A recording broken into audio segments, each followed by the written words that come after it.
Welcome, everyone.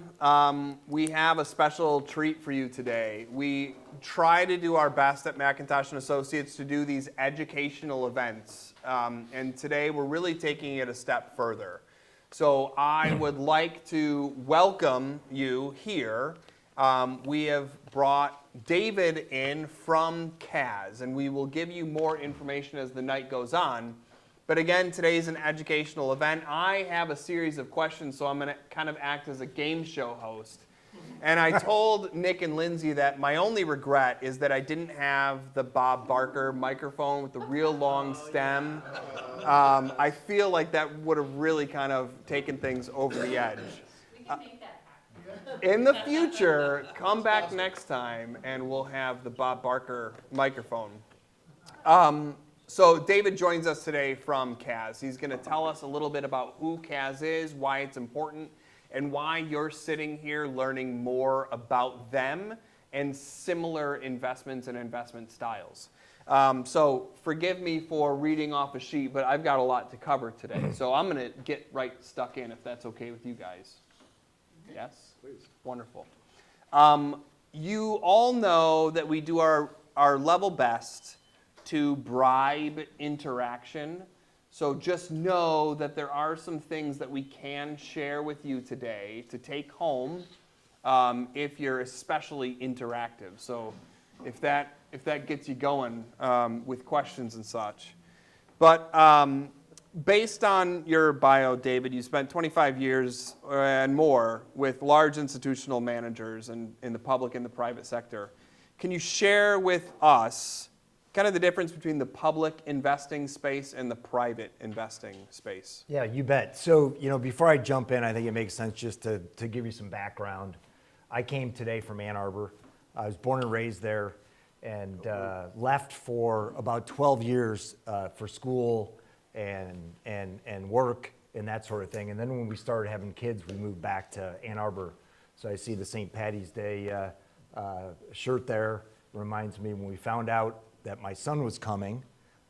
We had spent all day starting at 7 a.m. in Chicago for St. Patty's Day. And about 1 a.m., my wife said, I feel kind of funny. And that's when we found out that Henry was on his way. So that's why we moved back to Ann Arbor. And so what I was doing in Chicago at the time is I was trading equities for a hedge fund. And I had worked in that type of environment, in a capital markets environment, where you're tied to a trading desk during market hours. So I had a lot of background in terms of capital markets experience. And from there, I went and started working for asset managers because I didn't love being tied to my trading desk day in and day out. I grew in over 20, 25 years where I was at Hartford Funds, which is a $150 billion asset manager. And there were two of us that reported to the president. I was one of those. And so most of the organization reported to me. And probably about 3.5 years ago, Jim Davey, our president, came to me and said, I'd like you to consider succeeding me. It's between you and the CFO.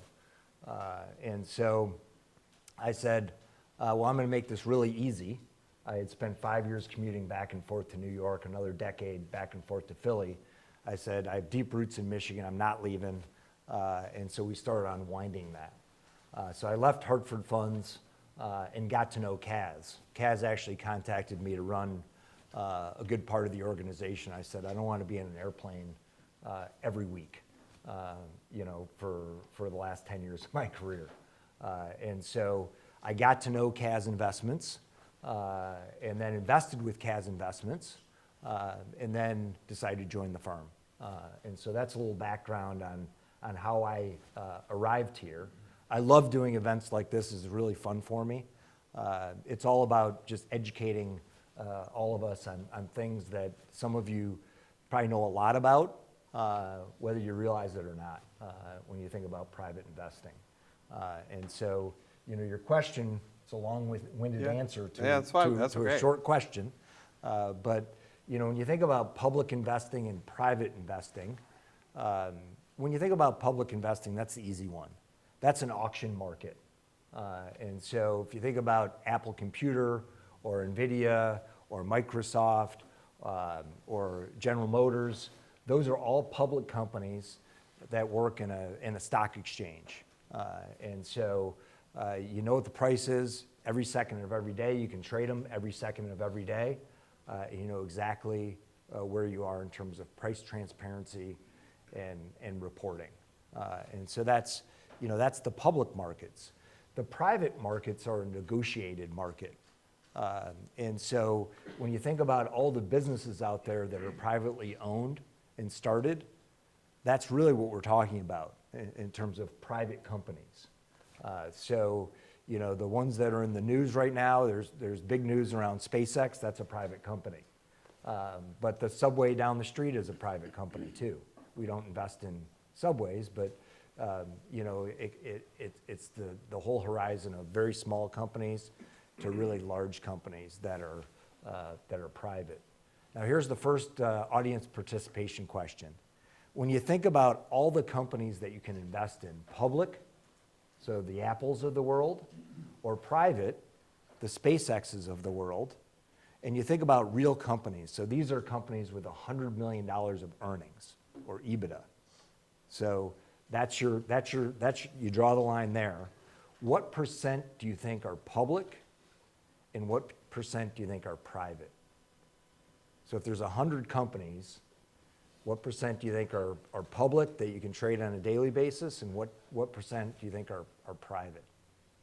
2/3 private. 2/3 private? 60/40. 60/40? Anybody, any other guesses? You're gonna tell me 80. You're very close. So 13% of the companies are public. And so if you're not investing in the private space, it's 87% of the universe that you're not investing in. And so, which is just, it's crazy. And so when you think about the investing universe and all the places you can invest, if you're not allocating some component of your portfolio to privates, then you're not getting access to 87% of the universe. Yeah, good. So we're starting to use a few terms, and just for some clarification purposes so everybody's on the same page. We're talking about private corporations, we're talking about public and private. Talk to us about alternative investments, correlation, stuff like that. So when people talk about how to invest money, whether it's in public markets, private markets, alternative investments, you have a couple classes of investments. You know, in real simple terms, you have stocks, bonds, and cash. And so there's subsectors. Literally 1,000 different ways you can slice out investing in stocks or bonds.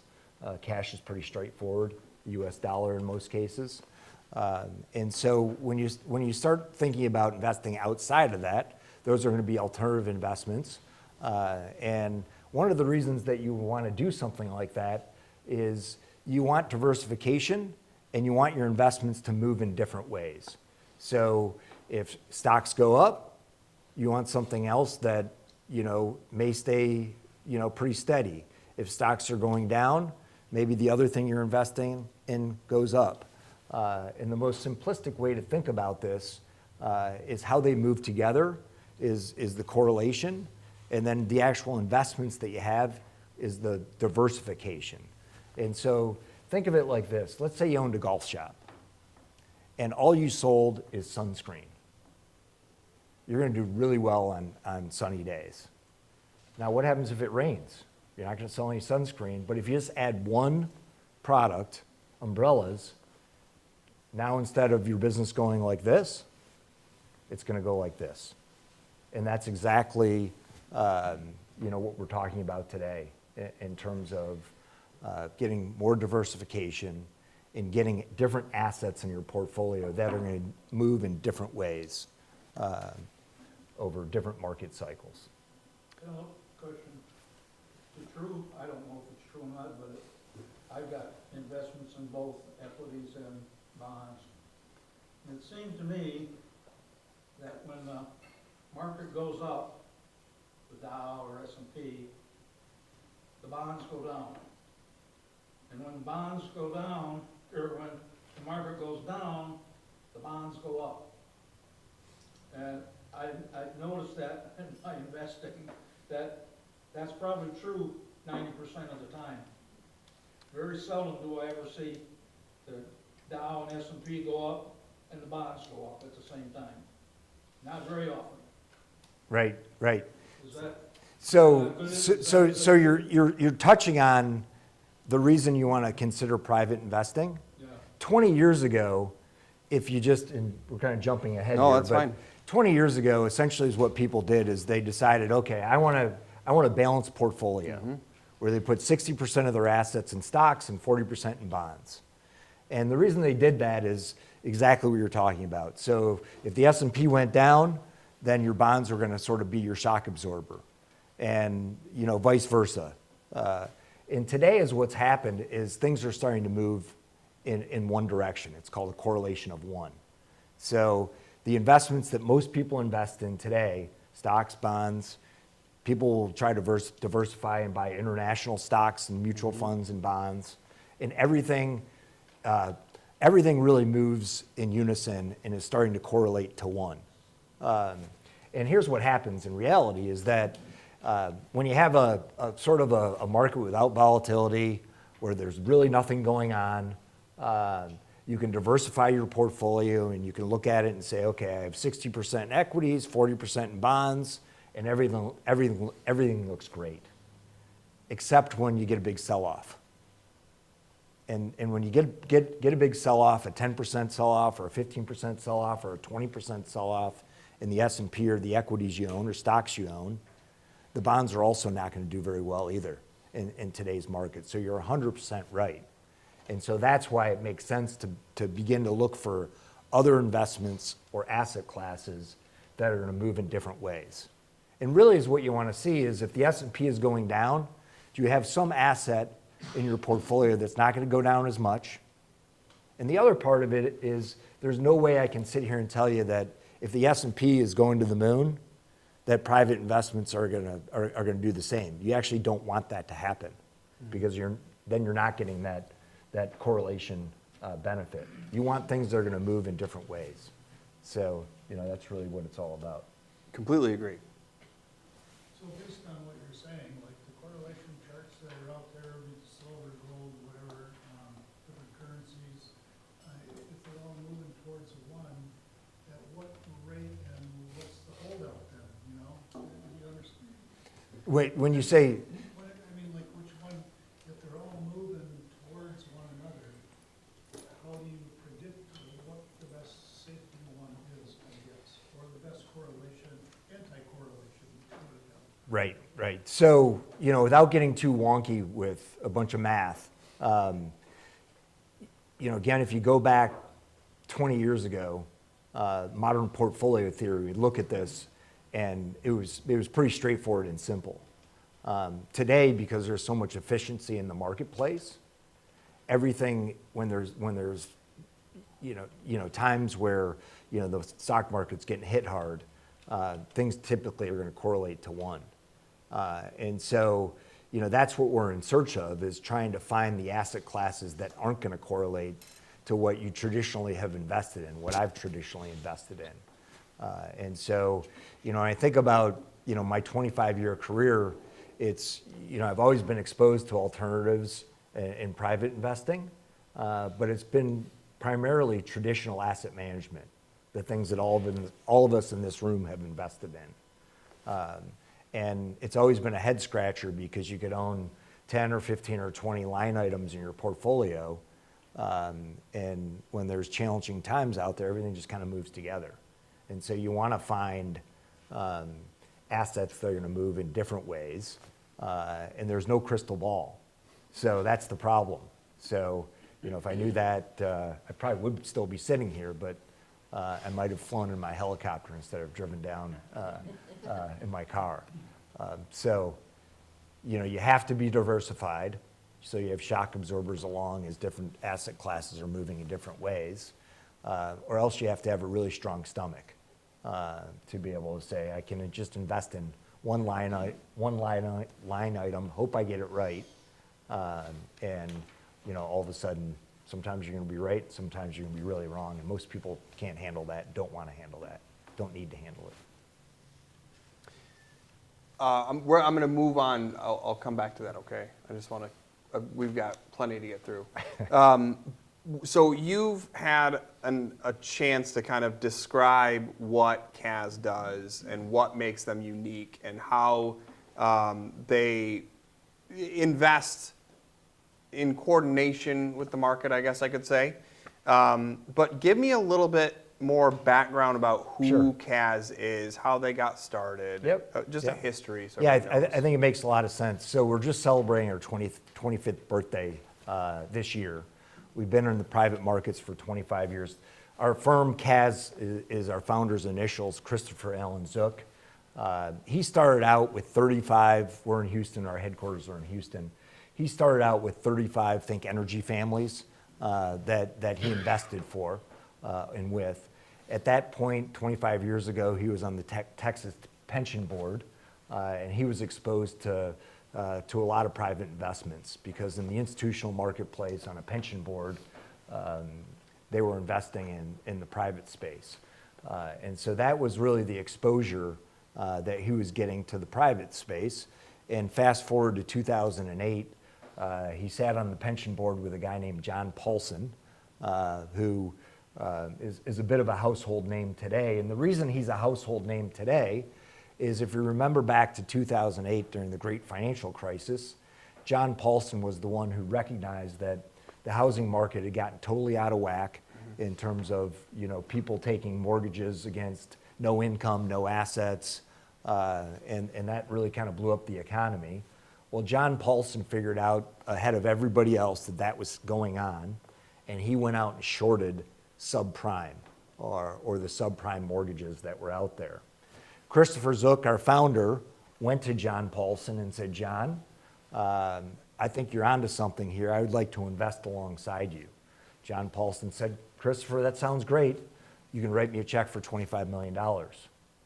And at that point, Christopher didn't have a check for $25 million to do that, to participate in what he thought was just a huge opportunity to make a lot of money. So he went to his 35 families, who were quite wealthy families, and said, let's lock our arms together and invest in shorting subprime. They did that. That was the first big win that they had, or we had as a firm, and took all the earnings from that and did the next deal, which was the Lake Las Vegas deal that we did, where it was a big development in Lake Las Vegas. We bought all the debt for pennies on the dollar and sold it for about 50 cents on the dollar. And so that started these episodic deals that we would do for the next decade, where we'd go out and we'd find a theme that we wanted to invest in, something that could be durable for 5 or 10 years.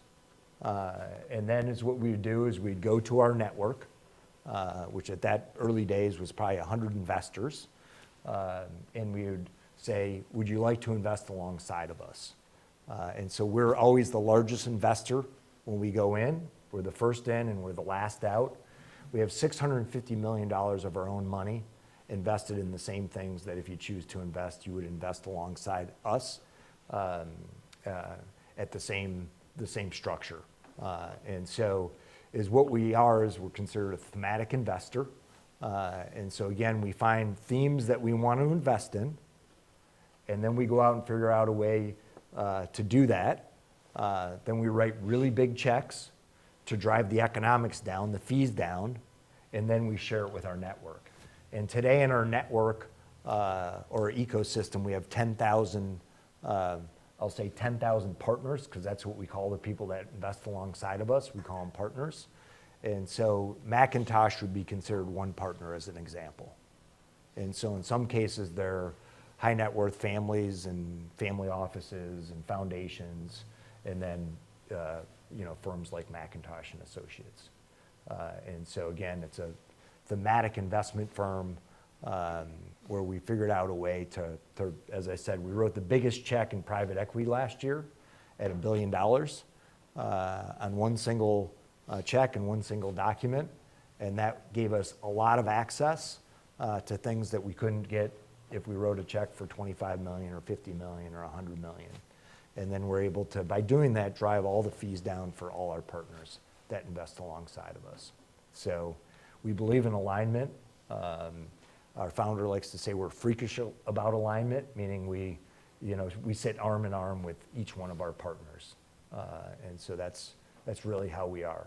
I always like to see, in my years in the business, I would always ask the portfolio manager how much of your own money is invested. And I think it's an important thing to know, because when you have skin in the game and it's your money, you treat it differently than when it's just trying to make an income.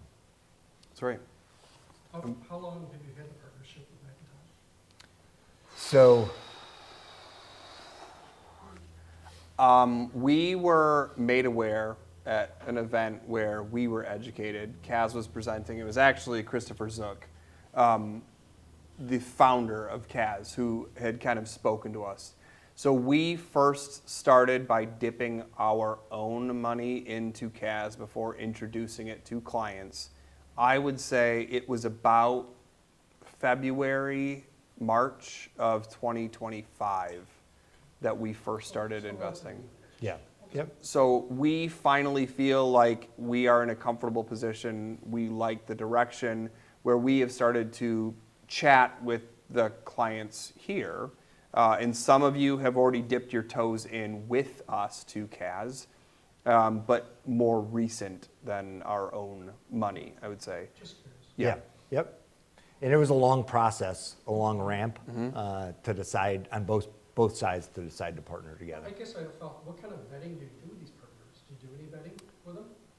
Do they do vetting for? No, for you. Oh, absolutely, Okay. absolutely. There's a lot of due diligence that happens on both sides before we would allow people to offer what we have, and vice versa. Significant. Kind of along that same line. So today we don't offer anything that we do in the wirehouses, the Morgan Stanleys, the Merrill Lynches, the UBSs of the world. And the reason we don't is their fees are so high to bring one of our vehicles onto the shelf. And we know that that's going to go from that fee that they're going to charge us, they're going to turn around and charge their client or customer. And if we're freakish around alignment, that doesn't work for us. So that's why we don't do anything with them. That's a great point. You had mentioned. One more question, I'm sorry. Go ahead. Well, what's the question you're supposed to ask everybody? How much money did you put in, and how much skin do you have in the game? Yeah. Is that the question? That's certainly one of them. Okay, go ahead. Answer, please. Tens of thousands of dollars That doesn't tell me anything. of our own money. Tens of thousands? Yes, correct. I'm a little more detailed than that. I can't give you a firm answer today. Okay, fair enough. That's a better answer. Perfectly honest. Of our own money, because I'm just listening to the question. I need to pull Mindy and Nolan and myself and all the other employees here to find out exactly how much we've got invested. Tens of thousands of dollars. You don't know is- right now, that's fine. I don't. You had mentioned thematic investing Yes. earlier. Can you kind of expound on that? Give us Sure. some examples of Yeah. what CAZ is investing in. So today we have 4 themes that we're investing in. And so again, just as a reminder, is what we're going to do is we're going to find a theme that we feel is going to be durable for 5 years at least, and typically a decade. And then we're going to go out and look for the best way to express that and the best way we can structure it so that our partners can make the most money. And so the first theme that we're invested in, and we're the largest in the industry, it's called GP stakes. So essentially is what we're doing is we're going out and taking ownership interest in private asset managers. So rather than invest in what they're investing in, we actually take a ownership position up to a 10% ownership position in those private asset managers. And so we can benefit in all the economics of the private asset manager. And the reason we're doing that is we're looking at the environment right now, the investing environment, And if you think about private assets, now remember 87% of the companies out there are private, and so we know there's a big investable universe.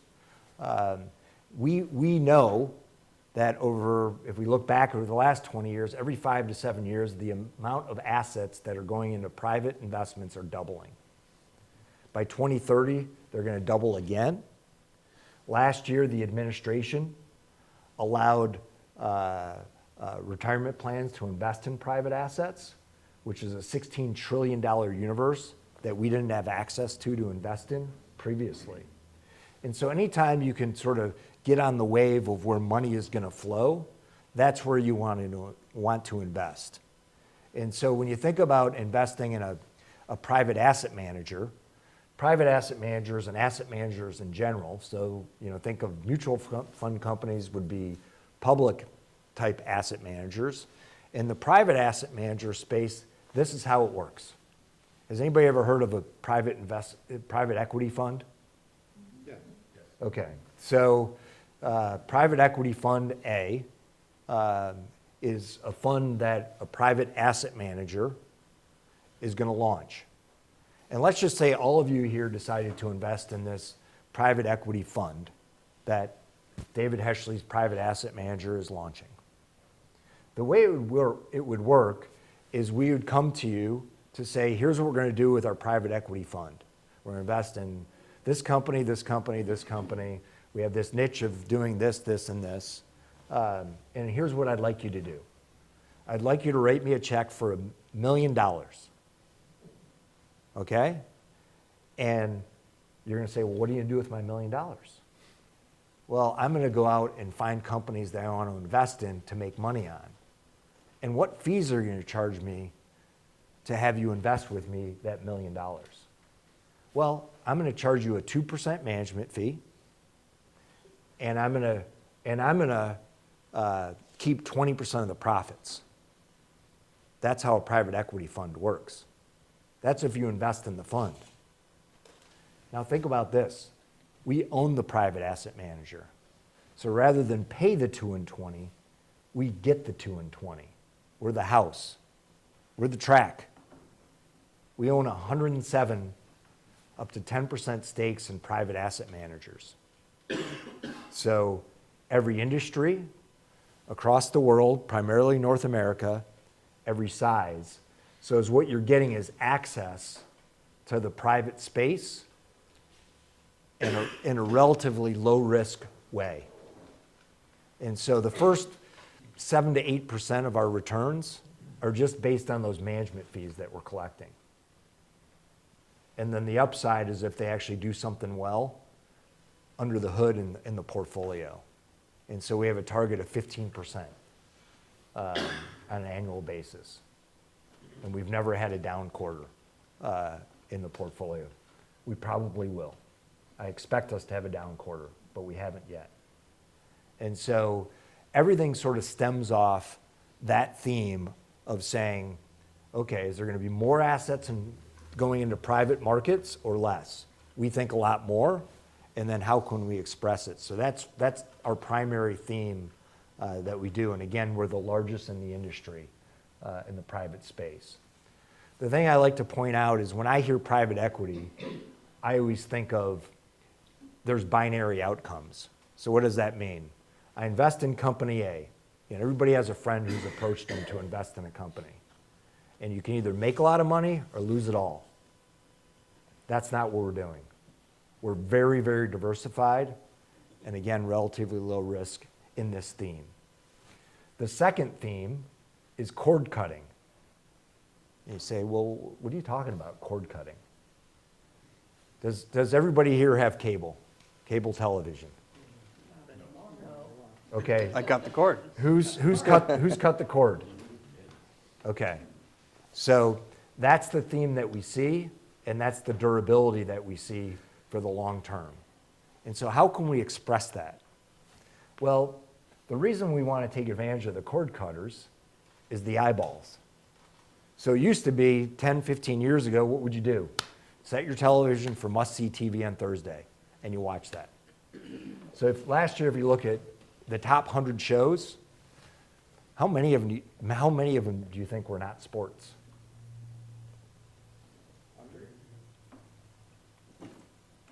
3. 3. Wow. State of the Union, I think, was one of them. And I forget what the other 2 were. So the only way you're going to see, as an advertiser, the only way you're going to get to the eyeballs is through live sports. And so what we're doing is we're going out and investing in sports. So let's just talk about the NFL for a second. So about a year and a half ago is what the NFL did for the first time ever, is they said, we're going to let outside investors invest in the 32 NFL franchises. The firm that we're partnered with on this, there's 4 firms out there that were approved to access buying a stake in the NFL franchises. We're one of them. Okay? Now, why would you want to do that? Who's a sports fan here? Who is decidedly not a sports fan? Okay, I love talking to you. Because when I think about sports and investing in sports, I would say that's a vanity investment. Like, who would do it? Makes absolutely no sense. It's sports. They don't make any money. All right, here's the deal. The NFL, there's 32 teams. It's a legalized monopoly. And I always say if you can invest in a monopoly, you should, as long as it's legal. And the NFL is just that. Okay? Now, 80% of the revenues in the NFL are recurring through their media contract. So it costs, on average, each NFL team about $350 million to turn the lights on, to run the franchise. The media rights pay each team exactly the same amount. Doesn't matter if you've won every game or lost every game.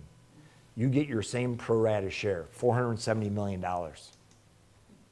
So they're making a lot of money before they've sold a ticket, a suite, a parking lot, a hot dog, a beer, anything else. And guess what?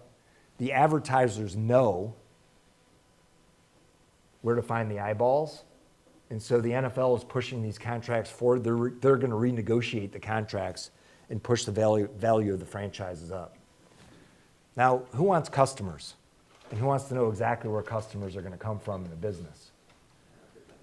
Their customers are called fanatics. Fans. So my dad was a Red Wings fan. My dad was a Lions fan. And guess what? So am I. That's how it works. The NFL doesn't allow you to have debt. And so now you have a very, very durable business. And so that's why we're investing in sports.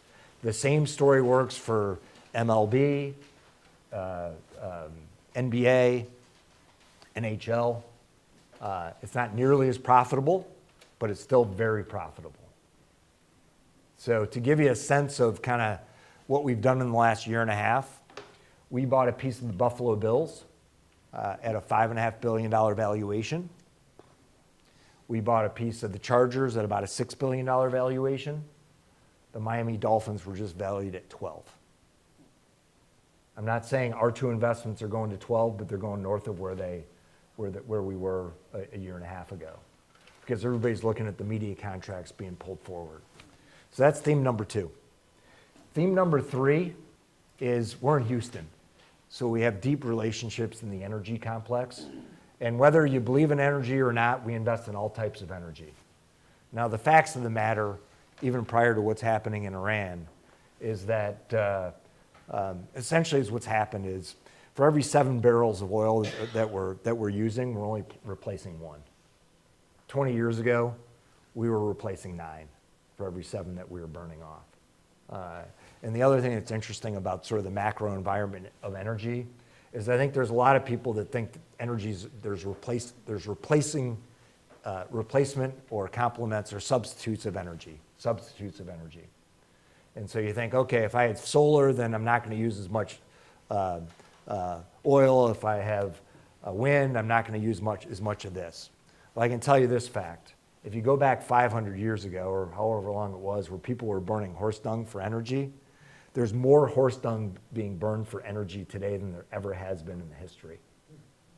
There's more types of energy being used of every type except for solar. I'm sorry, except for nuclear. And that's about to change with small nuclear reactors, which we're starting to dip our toes in. And so that's theme number 3. The 4th theme that we invest in, it's a relatively new theme for us, and we hatched it a few months, actually a quarter before the Iran war, so it would almost seem like we were doing it in conjunction with the war, but it's space and defense technology. And so, everybody's heard about, SpaceX. There's just a huge amount of opportunity that's happening up there in terms of the satellites. We do a themes event every year where we get the founders of the private equity firms that we own a piece of. And one of the founders is with Overmatch. He has Department of War clearance. And sort of the big picture is what he talked about is that if you look into the future, is what's going to happen is you're going to have satellites that are going to go up, and weaponry is going to be deployed in space. That's going to be circling, so you can just drop it down wherever you need it when you have something that's coming up. Essentially, is what's happened in the defense and space technology area is you have what are called the primes. So think of Boeing as a prime, think of Northrop Grumman as a prime. The names in defense that you know of, and essentially is what they've done over time is, the Department of Defense or Department of War would approach the primes and they'd say, for example, I want a helicopter that can seat 4 people, have this many bombs, go this fast, do this, this, and this. And they'd say, okay, we'll quote you, that'll be $1 billion to get that done. And then they try to develop it and they come back and renegotiate everything. And so that's why you see, the cost spiral, or they'll say, yeah, we said we could do it, but we can't really deliver it. So that's how the primes have operated. The neo-primes, which are, the new defense firms out there, they operate like most normal companies would operate. They develop a product, they have the manufacturing capability to do it, they know what the price is going to be, and then they approach the government and others, and they say, here's what we have for you. Do you want to buy it or not? And so that's why you're starting to see these firms grow. And we're investing in this theme. If you think about going from most risky to least risky, the first one is the least risky, I would say. Maybe pro sports is right there alongside. So investing in private asset managers, it's the best business in the world. It just absolutely is. The margins are some 60 to 70%. You can add $1 billion of assets under management without adding more people. You're just adding more profits. And so, as I said, we own 107 pieces of private asset managers. And because we own all these private asset managers, it provides the sort of a different level of access to the other things that we end up doing. So that's pretty long-winded. Wonderful. But those are the 4 themes that we're investing in today. How often do you cut ties with one of the investment managers? So And for what reason? rarely, because we're owners, long-term owners, and the private asset managers that we own. There will be times where, cut ties kind of has a negative connotation. I would say there's a positive connotation. So what can happen is we can own a private asset manager and they can have a liquidity event. So maybe a bigger private asset manager will want to buy them out, and then they would buy them out for a much richer price than what we paid for. And so that would be a situation. A private asset manager may grow to a size where they go public, and again, that's a time where we would win. What happens when the opposite, though? They're not performing to your... So if essentially is what happens is we underwrite everything to the worst case scenario. So any investment that we invest in, we say if we can live with the worst case, we'll be the best case will take care of itself. And so the worst case with buying a private asset manager is that they raise the first round of money and they never raise another dollar. And in that case, we'll kind of get our money back. We might lose a small amount, but not much. We'll kind of break even. And then we've essentially moved on because they've moved on. So that's how that works. We have no oversight, so we're not going in and saying, we think you should grow the business this way, or this way. We're an investor. We're growth capital in their business. So, that the owners of the private asset managers, they take our assets in so they can grow the firm faster. That's Like a silent partner. Yeah, that's a good way to put it. So here's a question I think everybody is kind of wondering is kind of where the rubber meets the road. So if you could give us an understanding of historically, maybe some returns, what your targets are for CAZ itself, and then I'm gonna throw you a curveball as well. I like it. So we saw 2022 where COVID and inflation kind of hit us head on. So I'm going to throw it to you and say, all right, 2022 was a really particular year to the point of the whole 60-40 portfolio in stocks and bonds and the balance that those kind of create.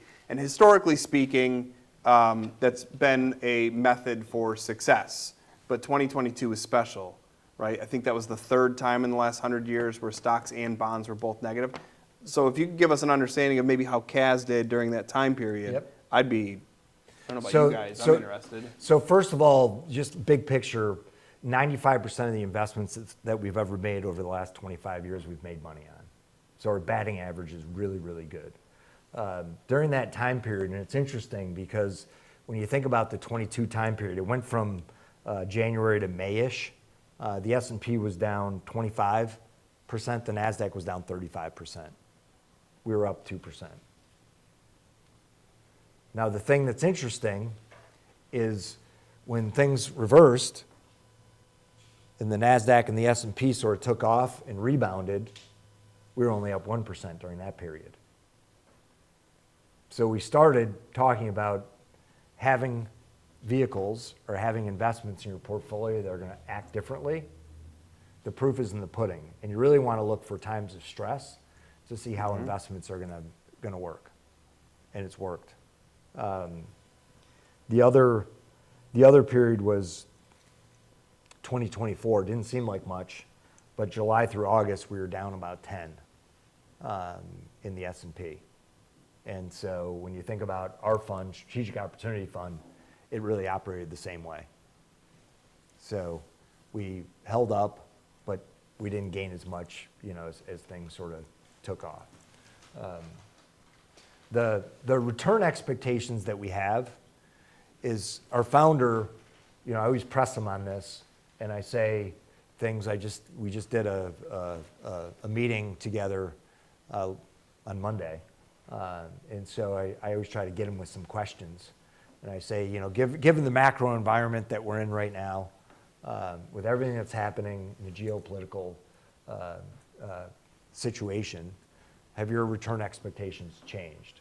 And he said, I won't deploy capital unless I feel like I can get at least 15% on my own money. And so, that's kind of his target.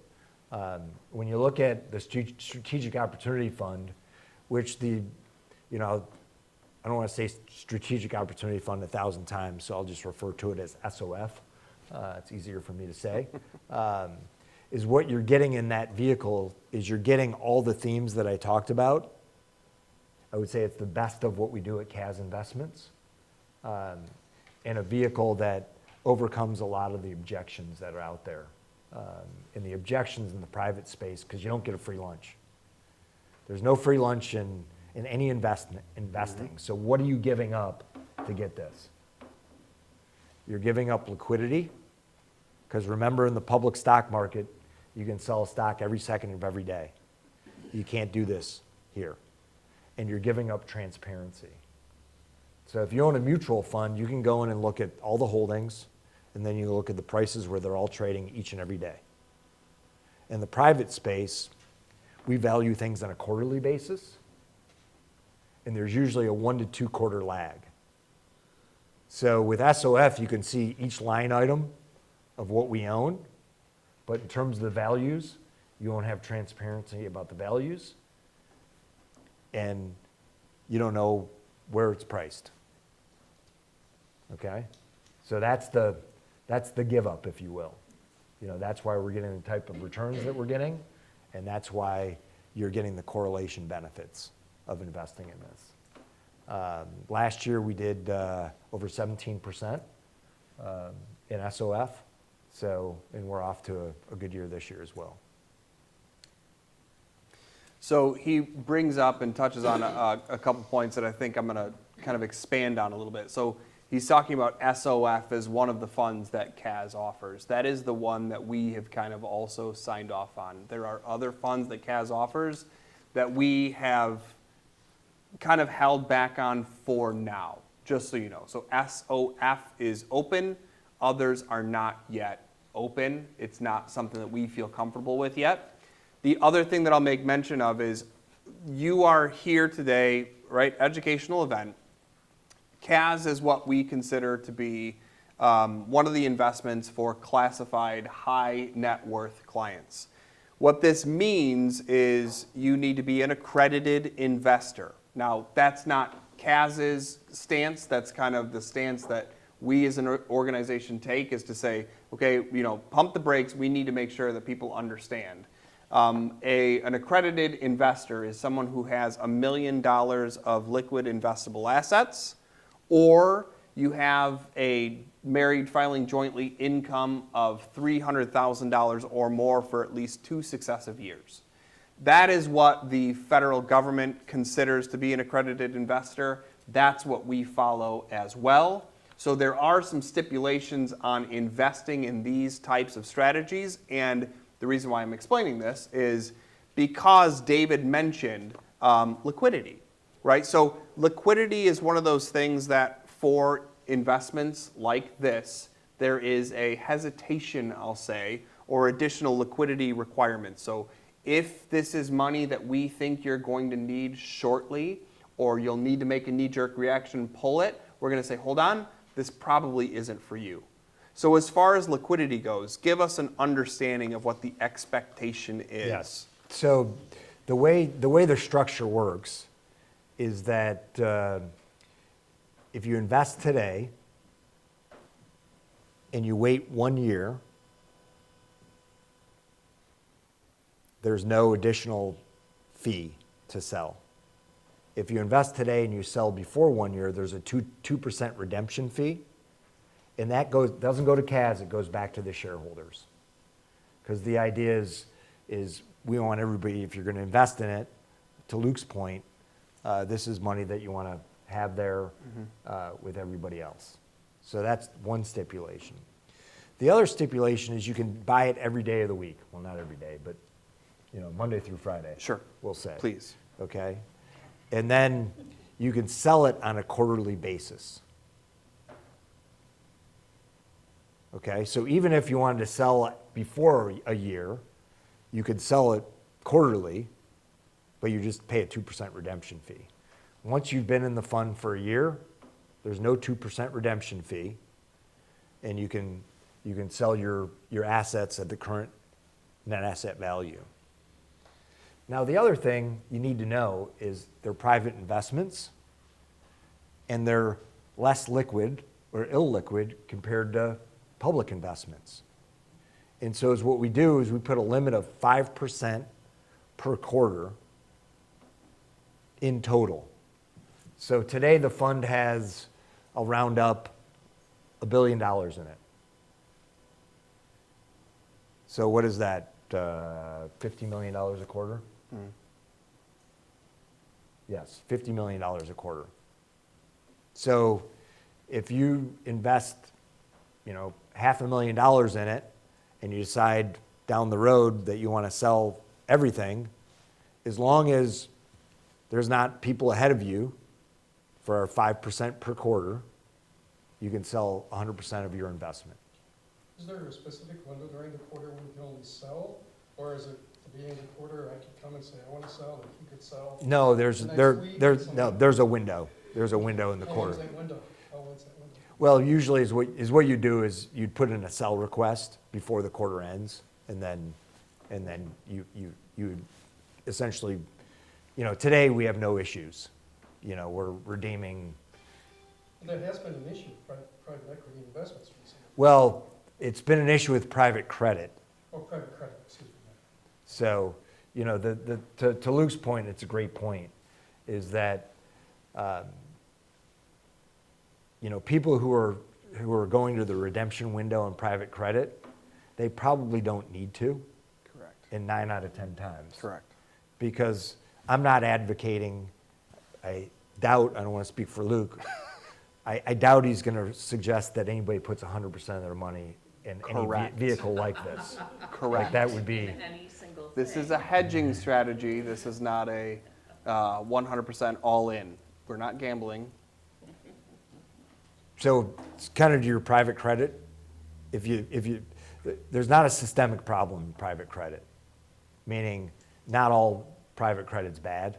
There are going to be some things where there's going to be write-downs, and we can spend an hour talking about it, but it's more of an emotional decision that's happening out there in the marketplace. And so if you're willing to wait a couple quarters, if you owned private credit, you're going to be just fine.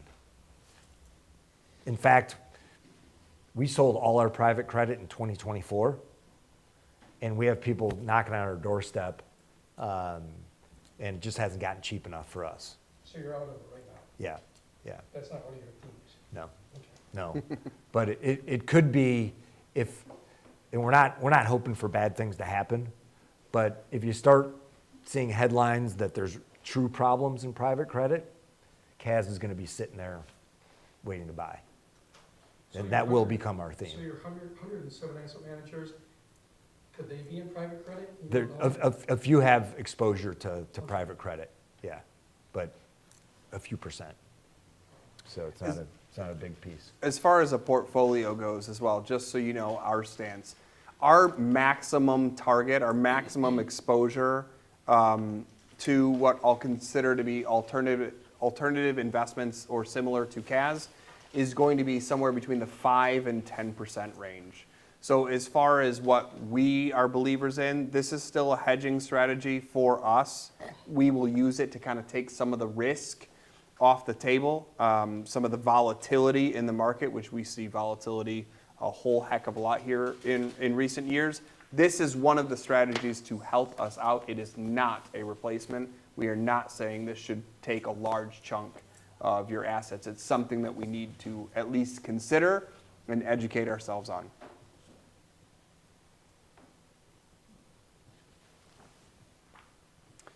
Did you have a question?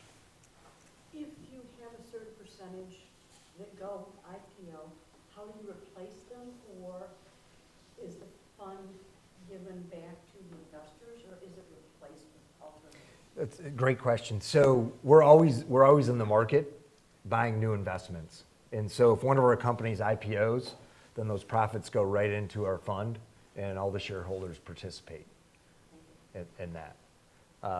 So, because we're known in the marketplace to be a really fast yes or a really fast no, and we just raised $1 billion, and so everybody in the marketplace is coming to us, showing us opportunities.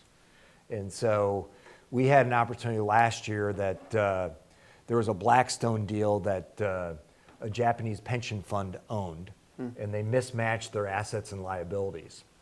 And so an investment banker came to us and said, we know you're in the GP stakes space. We know you're out there buying private asset managers. This Blackstone deal had 4 private asset managers in it, and it was a $500 million piece. And so the investment banker came to us. He was shopping it around. There were a couple other firms that wanted to take pieces of it. We were the lowest bid, but we were willing to write 1 check.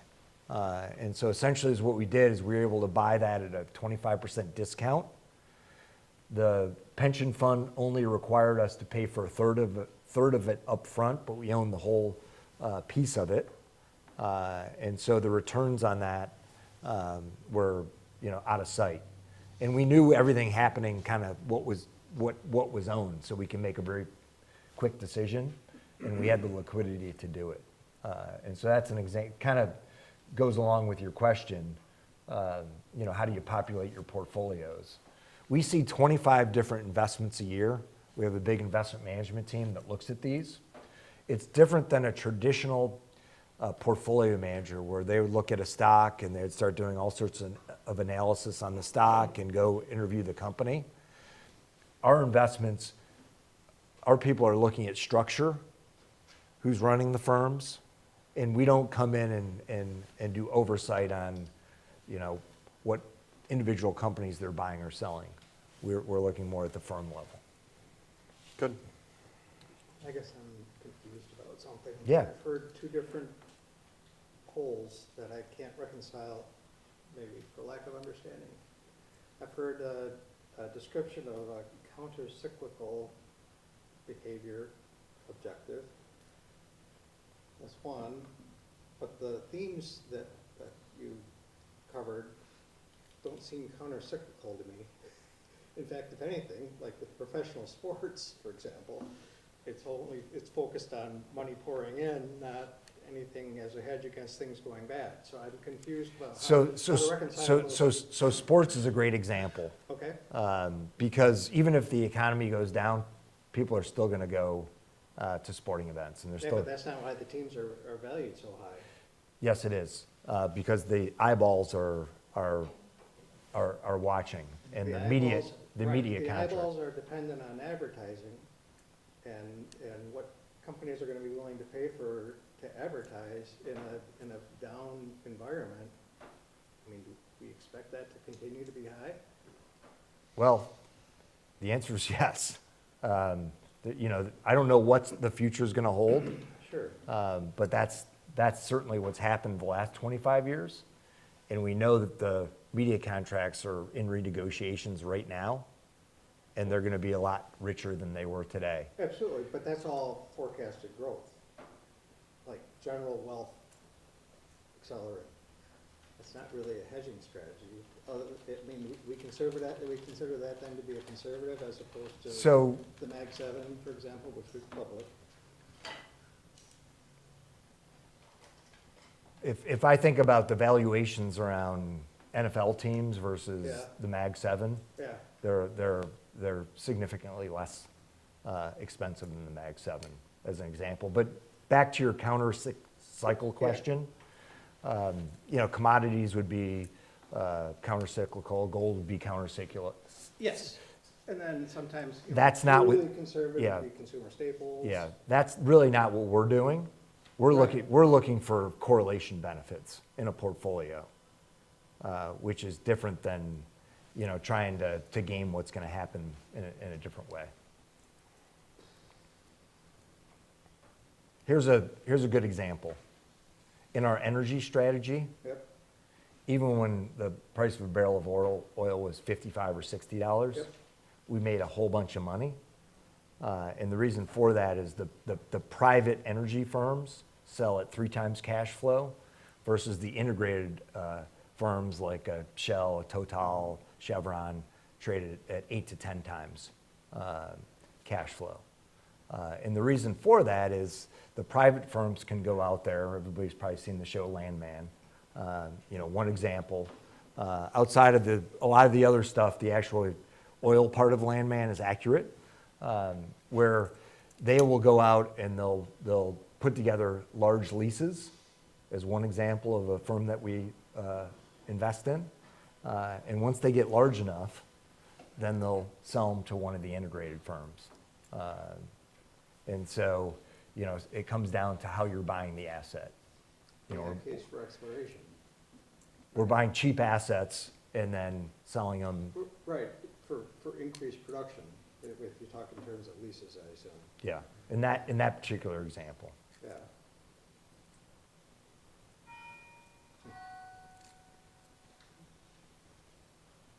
We can chat afterwards. Yeah, I'm having a hard time reconciling. Go ahead. Longer question, sorry, 3 Yeah. parts. Yep. It's okay. I'm going to try to summarize it so everybody can hear. Okay, this is a closed-end fund, so versus a mutual fund or an ETF. So would you explain what that is? Yes.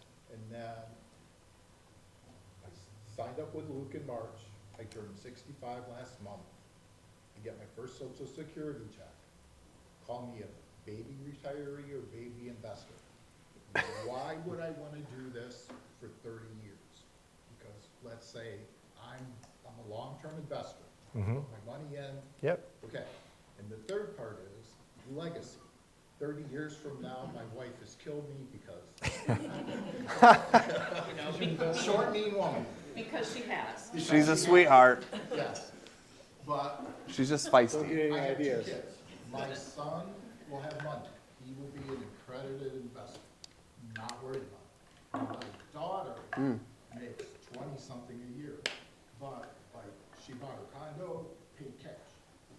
But she's never gonna be accredited. What happens when we die?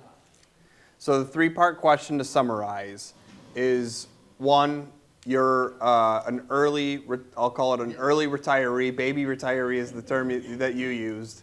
The first question is, explain the similarities or differences between how you get in and out of the fund, like an ETF or mutual fund.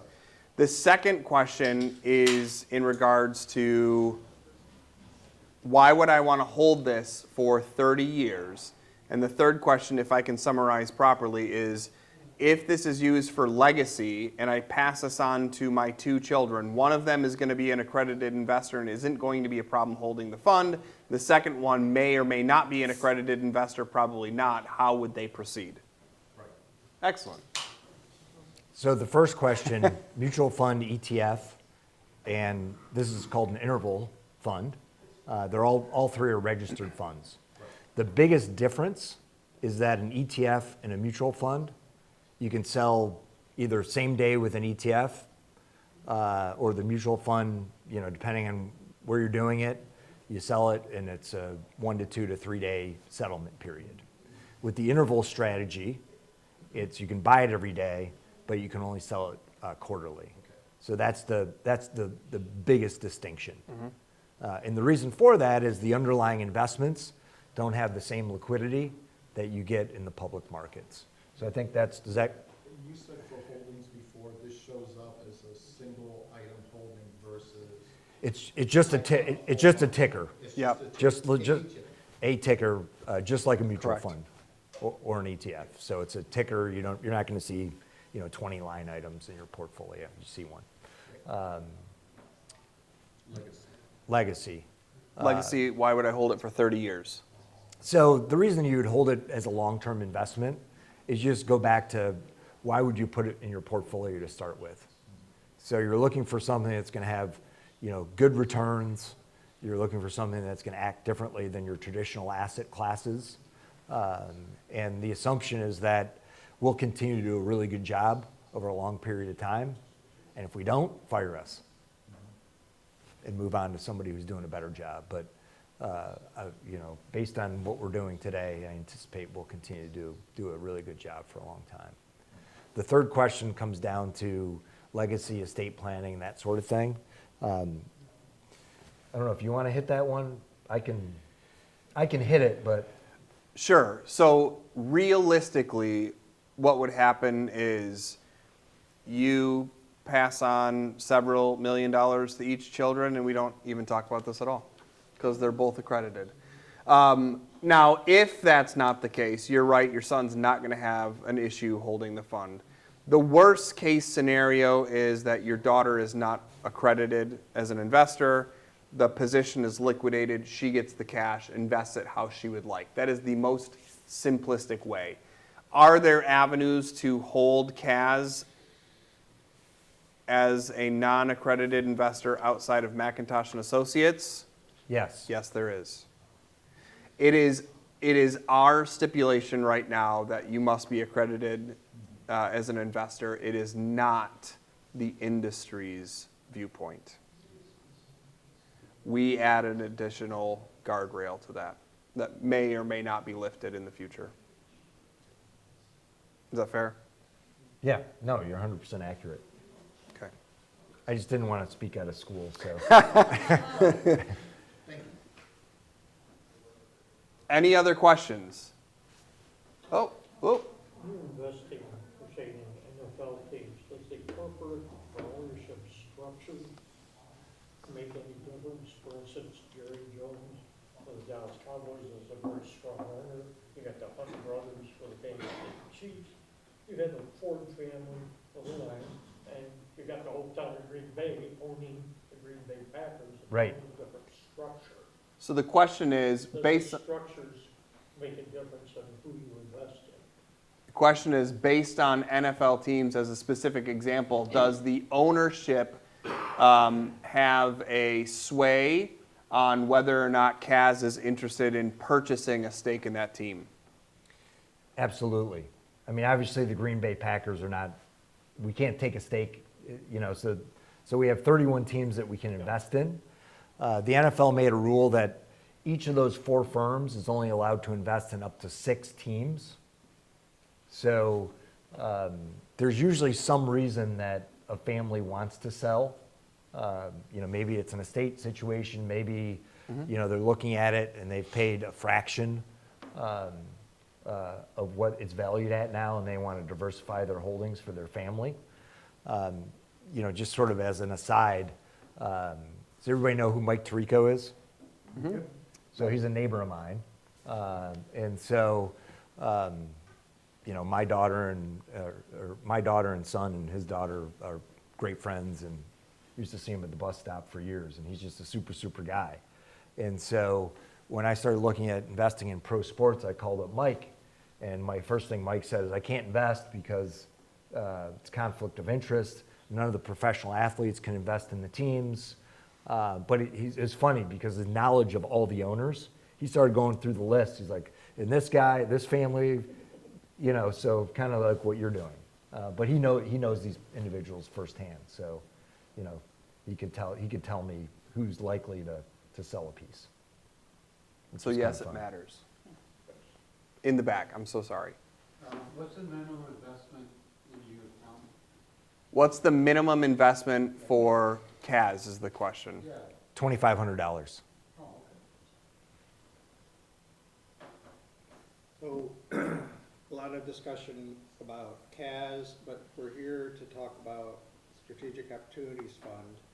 So, for example, the themes, as described, those are themes for CAZ as a firm? Yes, those are the themes we're investing in. Okay, and how does that map to this particular fund?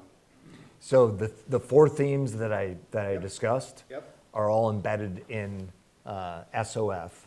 I mean, roughly speaking, they're like very highly correlated? About 40% are GP stakes, so that's Okay. the first theme. Okay, About 15% is sports, yep. so that's 45. Energy is about another 15. Yeah, I'm just wondering where this fits into your portfolio of products and the internal view, which you're not gonna be able to share, but.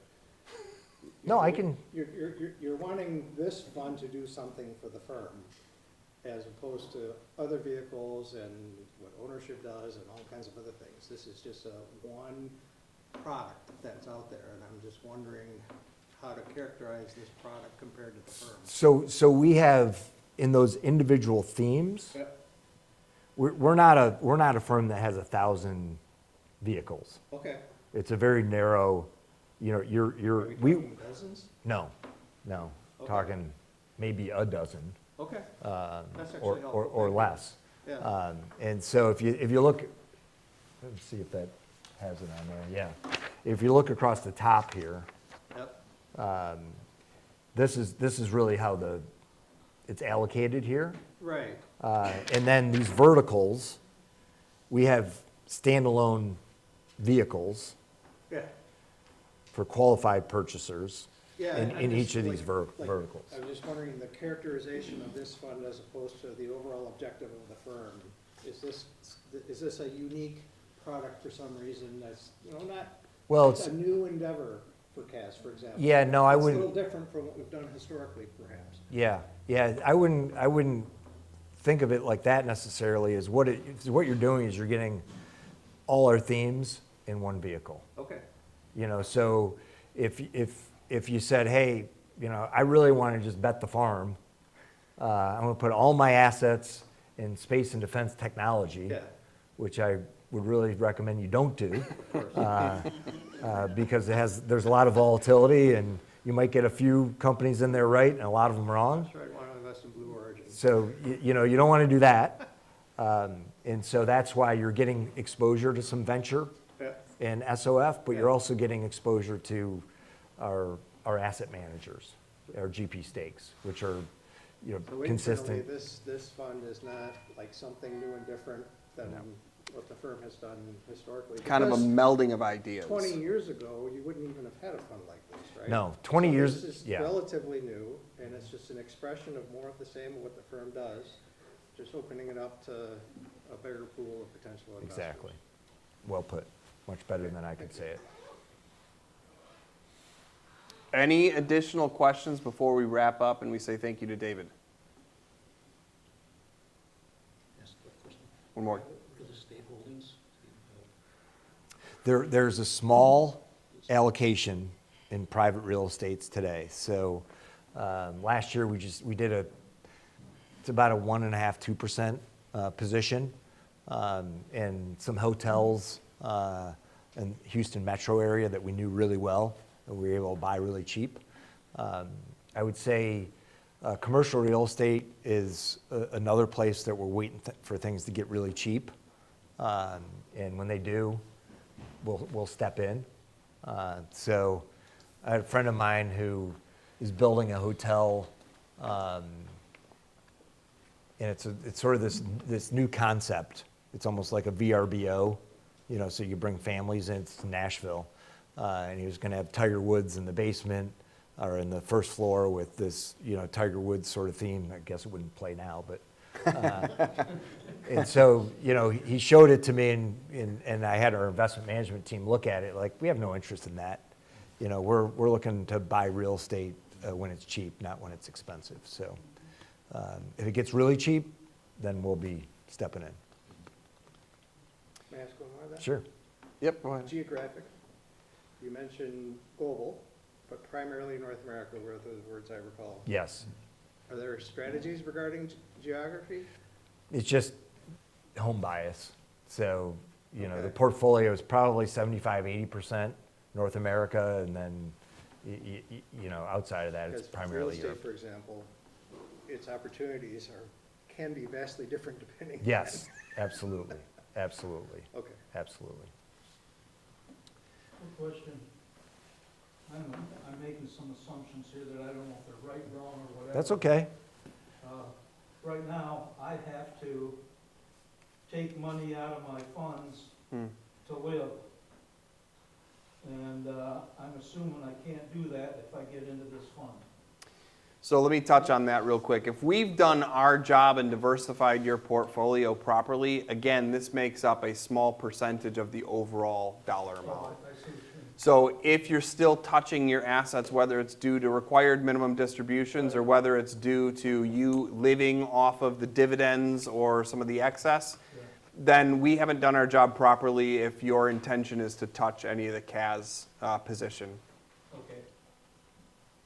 So we are going to wrap it up there. As a reminder to each of you, as always, we do a pretty decent job of kind of gauging ourselves as well as our clients and the folks that we are spending time with. So Lindsay may be around for just kind of a survey to say, hey, how did we do?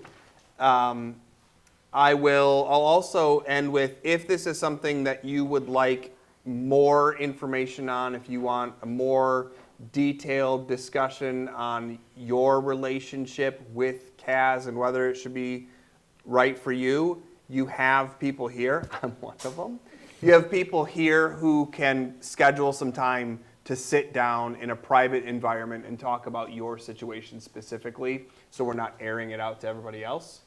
And then as a final note, and probably the most exciting, there is dessert tonight. So it looks like Nick is prepared Look at this. to showcase what's on the menu. And if you want to describe in your loud booming voice. There are 6 fresh hot brownie sundaes, tiny sundaes, But in honor of America's 250th, Yeah, red, white, blue spray. red, white, and blue. We also have some additional information for you to take home as well. So David was kind enough to kind of get these together for informational use if you want to learn more about CAZ, or if you forget about what we discussed today and you're looking to refresh your memory. We have these to take home for you as well. Sound good? Thank you very much Super. for joining Thank us you. tonight. I appreciate each and every one of you. Don't forget your Sundays.